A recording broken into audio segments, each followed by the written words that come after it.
യെശയ്യാ പ്രവാചകന്റെ പുസ്തകം 43 അധ്യായം 18-19 വാക്യങ്ങൾ. The book of Isaiah, chapter 43, verses 18 and 19. കഴിഞ്ഞ കാര്യങ്ങൾ നിങ്ങൾ ഓർക്കുകയോ പരിഗണിക്കുകയോ വേണ്ട. ഇതാ, ഞാൻ പുതിയ ഒരു കാര്യം ചെയ്യുന്നു, അത് മുളയെടുക്കുന്നത് നിങ്ങൾ അറിയുന്നില്ലേ? ഞാൻ വിജനദേശത്ത് ഒരു പാതയും മരുഭൂമിയിൽ നദികളും ഉണ്ടാക്കും. തകർക്കപ്പെട്ട മുറിവേറ്റ നിങ്ങളുടെ ഭൂതകാലത്തെ മറന്നുകള. പോട്ടെ, സാരമില്ല, വിട്ടുകള.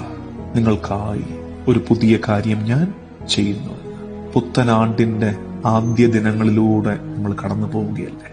പൂർവകാലത്ത് മുറിവേറ്റതിന്റെ, തകർക്കപ്പെട്ടതിന്റെ, മാറ്റി നിർത്തപ്പെട്ടതിന്റെ മുറിവുകളേറെ ഉണ്ട്.